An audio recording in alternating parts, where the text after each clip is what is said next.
When Pam Bondi stunned the nation by slapping Alexandria Ocasio-Cortez with an unprecedented $80 million lawsuit, the political arena erupted and millions watched as AOC unraveled live before their eyes. What exactly triggered Bondi's explosive move? What did AOC say that pushed her rival to the brink?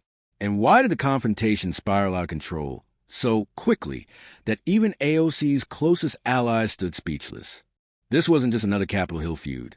It was a political war in which reputations, careers, and the future of public discourse all hung in the balance. Whether viewers sat in their living rooms, tuned in from their offices, or watched from halfway around the globe, they were about to witness a showdown that would redefine what it means to cross the line. It all began quietly before the storm. That morning in Tampa, Bondi sat in her office surrounded by commendations and legal tomes when her secretary Lauren entered with a manila folder labeled confidential, her hand trembling slightly. Inside was a leaked email thread from a source known only as Mariner, an investigative journalist with deep ties inside the murky back channels of Washington. The message inside was chilling. AOC had named Bondi in a private group chat, accusing her of collusion with major oil interests and urging media allies to expose her no matter the cost. The leak included damning direct quotes from AOC and a warning that Bondi was about to be dragged into a manufactured scandal designed to destroy her legal standing. Bondi's pulse quickened as she read each line. She had weathered smear campaigns before, but this one was different. Personal, coordinated, and venomous. A part of her wanted to let it go, to keep her head down and carry on. But the threat was too precise, and the consequences too dire. Her team was summoned. Within minutes, her inner circle of legal strategists gathered as Bondi, calm but cold, outlined the threat. She instructed them to pull every public statement, voting record, and financial tie linked to AOC. They would assume nothing was isolated and treat it as a systematic attack. As the team worked, Bondi's focus sharpened. She would not allow her name or career to be buried beneath the noise of political theater. Meanwhile, in Manhattan, AOC sat poised in a glowing studio, ready to address her base on Instagram Live. The screen came alive with emojis and hashtags as thousands tuned in. Her speech began with her usual blend of firebrand progressivism, railing against fossil fuel giants and bought politicians. But then her tone shifted. She named Bondi directly and accused her of corruption, environmental sabotage, and being a puppet of big oil. Her audience erupted. Her staff grew visibly tense. Advisors warned her she was crossing legal lines, but AOC was lost in momentum. Emboldened by the roar of digital approval, she doubled down, calling Bondi a threat to American children and a symbol of political decay. In her final moments, she dared Bondi to respond publicly, believing herself righteous, even untouchable. But the internet doesn't forget, and neither did Bondi. By the time AOC ended her broadcast, journalists were dissecting her every word, and the House Ethics Committee was already drafting requests for clarification. In Florida, Bondi's legal team was already in motion, inside a sleek downtown law firm. Her attorneys worked through the night assembling a 60-page lawsuit that cited not just defamation, but the incitement of harassment and reputational harm. With every receipt, transcript, and social media post cataloged, the legal weapon was complete. The claim, $80 million in damages. The message, this ends now.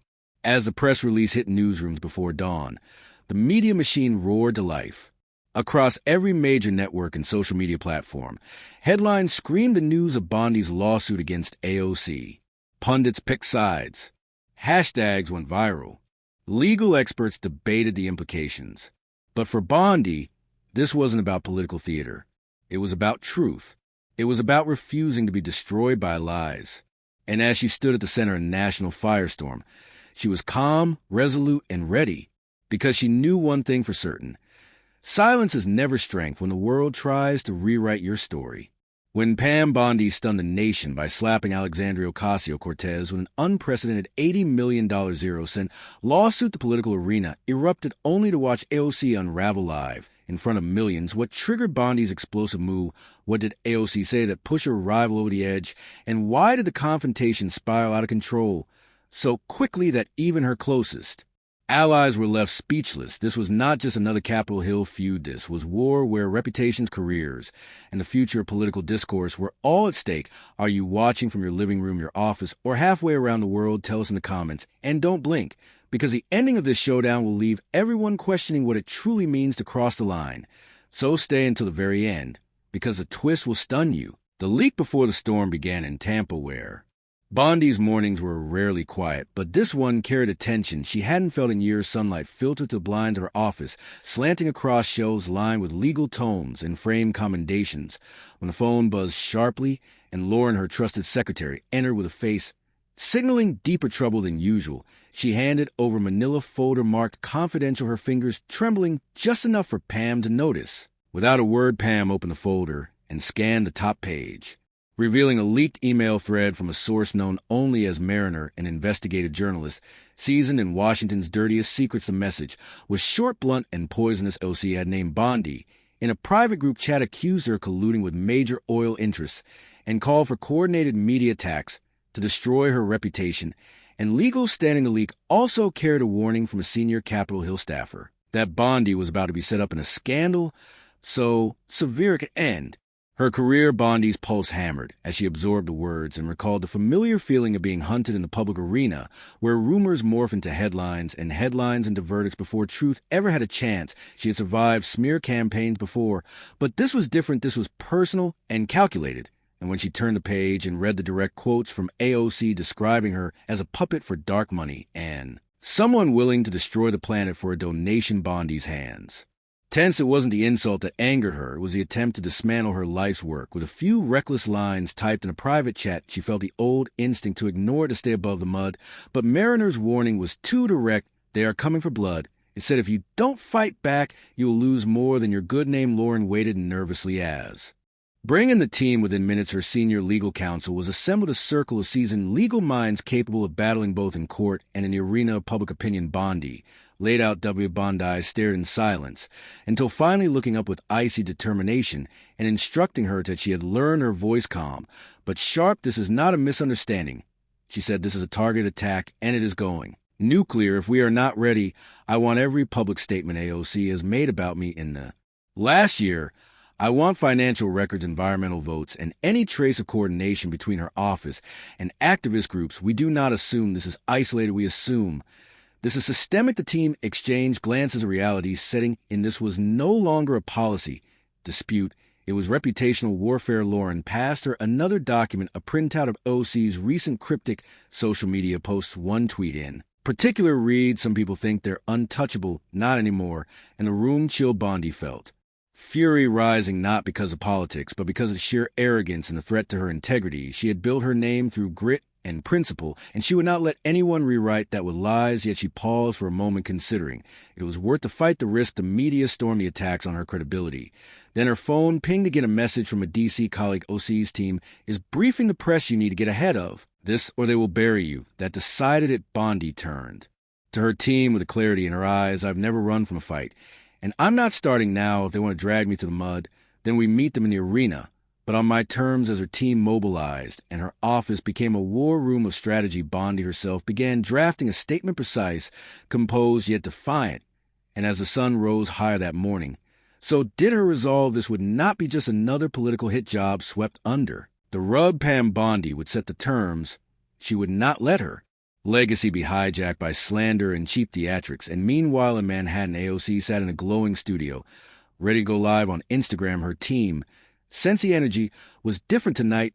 The screen pulsed with anticipation, hearts, emojis, hashtags, thousands joining every second. Her voice was confident, righteous, and loud, condemning fossil fuel giants and accusing politicians of selling out future generations. Then she leaned in and dropped the line, "Let's talk about Pam Bondi," the name slicing the stream like a blade. AOC accused Bondi of being a mouthpiece for big oil, of blocking environmental reform, of selling out her constituents for donations, and her digital base cheered on the stream, exploded with reactions. Go louder, expose her.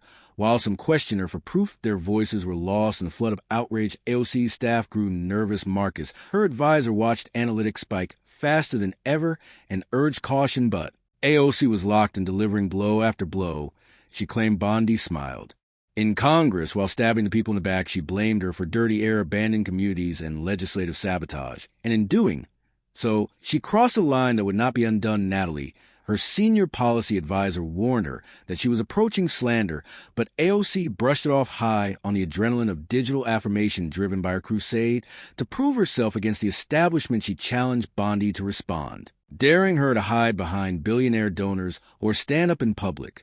Her final words, bold and direct, ended the stream, and the digital avalanche began. Clips flooded Twitter, TikTok, and Reddit. Headlines raced across phones. Bondi's name surged to #1 trending as every word from AOC was replayed, scrutinized, and archived. And in Florida, Bondi's legal war machine was already humming inside a fortress-like law firm in Miami. Her top attorneys gathered around her as screens displayed the chaos unfolding across media. Benjamin Cross, her lead counsel, presented her with a federal complaint, 60 pages of detailed evidence, screenshots, transcripts, and claims of slander, harassment, and reputational damage.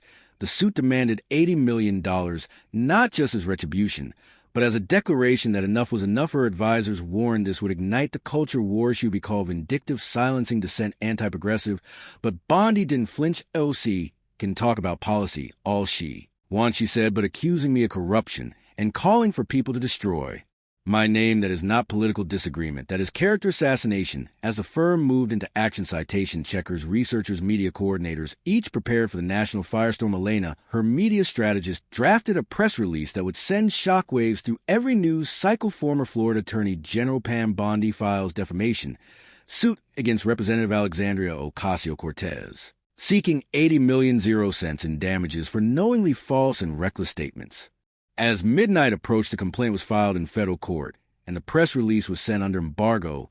The next morning, the news erupted across every major network from Fox to CNN, from airports to break rooms and coffee shops. Bondi's name flashed across screens, and debates ignited. Every anchor and panelist rushed to deliver takes on what would become the most high-profile political defamation suit in modern history.